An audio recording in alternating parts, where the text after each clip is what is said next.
going to talk quickly about Dragon Quest 1 and 2 HD-2D remake. Good God. Because Dragon Quest 3 HD-2D remake released last year and was a smash hit. And so they've packaged up the original 2 games and put them out. I've never played a Dragon Quest game. The original Dragon Quest released in Japan in 1986. So this game is approaching 40 years old, which is about the right time to release a podcast, I've heard. Yep. But despite never having played a Dragon Quest, I've heard a lot about Dragon Quest. It is kind of part and parcel with the idea of a JRPG. It is considered kind of the grandfather JRPG and has set the precedent for many of the games that have followed suit.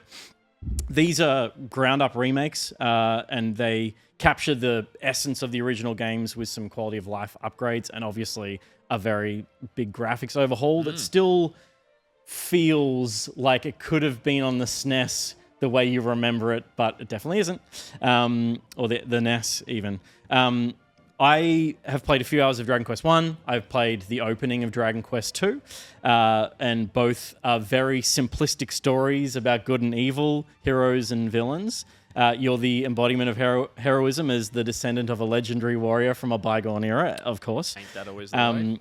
But so much of the magic of a fantasy world comes from the idea and the essence and the ruins of the eras before. And while this is a very simplistic story, it has that world depth, and it presents it really, really beautifully. The original games had no voice acting. Obviously, there wasn't even the sound chip to pull that off. But there's a cast of characters here that are voiced. So there's dialogue and performance in here that deliver the story. You are a mute character, as one is, but you kind of set off across the land to find a trio of MacGuffins and fight the dragon warrior who stole the princess. It's not a story you're going to write home about, but it is it's familiar tropes. Sounds like a Dragon Quest. It's a quest for the dragon warrior. They got in early. They were allowed to be that 86 back then. Come on. Absolutely. That's It's the second one, right? Absolutely. Sorry? Second one? This is the first one. This is the first one. This is the first one. Yeah. This is the first and second one packaged. Yeah. Yeah. They've both been remade in the same style and engine. Yeah. The way these games work is conversation. There's one of the key upgrades here is that you can have quest markers on the world map. Otherwise, you have to pay so much attention to direction in the dialogue and try and find where you're meant to go. That's what kept games going a long time back in the 100%. day. But Sea of Thieves style. Yeah, but it's the kind of game that you jump into an overworld, you become a Godzilla-like sprite on the world map, and you kind of trudge through all the biomes and have random encounters along the way. I did choose to put the quest marker on because I was scared of not, and it still has a nice air of mystery and the map isn't so easy to navigate. It's kind of like a archipelago, so not in a really complex way, but you do need to find the bridges and work your way around mountain ranges and find ways to navigate the map that isn't as simple as walking in a straight line from A to B, which is interesting. A bit of orienteering. And I really love the overworld traversal thing. I played a lot of Golden Sun on the Game Boy and some let's say late 90s JRPGs that had taken a lot from They these. do it in Zelda. Ni-no-Kuni 2 as well. Just Zelda. And it Zelda is the 2. easiest way to get from big place to big place, having that just overworld. Yeah. Totally. It gives a sense of a massive world that you can travel I remember across in a playing Zelda reasonable way. 2, in the 80s, and you could go the wrong way. Yeah. You could absolutely end up lost. It's funny that it is, it's a nostalgic thing. Like Claire Obscure does it as well, in the same kind of hop out into the overworld and hover around. 100%. But again, it works really nice. There's mode 7, Super NES mode 7 graphics. Yeah. I missed that. Yeah. We're probably not here. You do, as you're in the open world, that's where you have your random encounters. That's where you get into combat, get experience, level up as you go on missions. It's turn-based, and it is pure turn-based combat. It is, you have a speed stat. It's invisible. You just encounter enemies and you get put into an order of initiation based on that. And then you attack and there's dice rolls based on your skills, basically. Which I've seen people complaining about who maybe not aware of what they're getting into when they're going into play a classic game like this. Of like, if they're fighting 4 enemies, they attack once, and then the enemies all have a turn. Yeah. And it's like, yeah, that's just how it works in a really you've been simplistic ganged up way. on. You've been ganged up on. You got jumped in the open You're world. lucky that people are taking turns. Totally.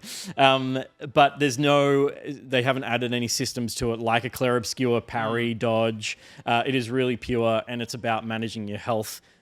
Casting, you basically are just playing this character, at least for the first few hours. You do build up a party. You get a prince and princess and one other character, and so you do have a cast of characters. But while you're fighting by yourself, there's an interesting dance in like knowing the amount of damage you're about to take on, using your heal spell which is chewing up your mana, and then when to attack and when the best time is to use your spell attacks as well, because you'll burn through a chunk of mana doing that. So there's a bit of fun in the strategy of that. But again, it's very simplistic, but it's nice. It feels like kind of going home.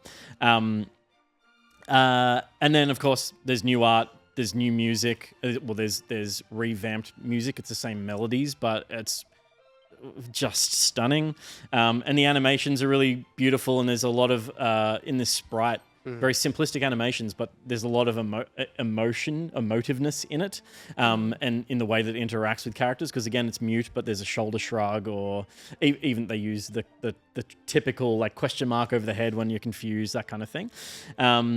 So yeah, like every little touch to me that is a modernization of this doesn't feel like it's betraying the essence of what this game is, because it does feel like playing a classic game, and I'm really enjoying the process of it. It's funny because like it almost brings up the point. Do these remakes get to a level of the polish is so wonderful? Like just this footage is just like inspiring. But is it at the odds of the fact that those systems are old-fashioned? They are archaic systems that you need to know that going in. And is there an audience that pick up these games and then finds that a real brick or like a real hurdle? I think It's a balancing act, right? Like the Final Fantasy remakes, some people say they went too far and that the gameplay was too different to what it used to be. I think the way that Dragon Quest is doing it is really interesting, because they've got one like this, which is probably the most faithful way you can do a remake, and then they've got Dragon Quest VII Reimagined coming out, which looks completely different, still has that Toriyama style, but is probably going to be a very different experience. And I think it's great that they do that, because there are so many fucking Dragon Quest games. There are so many. So if they're gonna remake them, they might as well try something with each one. And I think it's also like there's definitely two distinct audiences for remakes and remasters, totally. And I think the industry is definitely going, both are valid. And a remaster isn't just the cheaper way of doing a remake. Like there's people want both. Yeah, for sure. Absolutely. Yeah, I think that this is a great example of a game that needs a remake and not a remaster as well. Totally. Because the story doesn't stand up to modern standards or expectations. I think you could maybe add some twists and turns if you were doing a Final Fantasy VII remake kind of thing. But for me, I knew that I was jumping into a classic feeling game, and it feels beautiful. Josh actually has a little clip of what the game looks like, the 1986 version of this game looks like. If you think that this looks like, oh yeah, kind of how it looked when you played it, it actually looked a lot more like this. Good God. Yeah. And like, this is the kind of thing that I remember playing. Yeah. It's so bare bones. The music, great. The concepts are all the same. But they're hard to go back to. Like, it's even hard to go doesn't back matter to how this. much nostalgia you have for this. Playing these, they are clunkier, slower, and then you're right. That 2.5D art style will, for me, never go. Like, I will never get enough of that. Octopath and all that kind of stuff. I would love to see a Zelda. I think Coastal said like a Pokemon game done like this would be done in that 2.5. Yeah. Well, the Zelda remake, the one that was The all Game like Boy one. stop motion. Yes, and yeah. But that, particularly beautiful. that 2.5, that standing sprite one, is just a pleasure to look at. But again, you've got to deal with a pretty derivative story. But again, it's a classic, so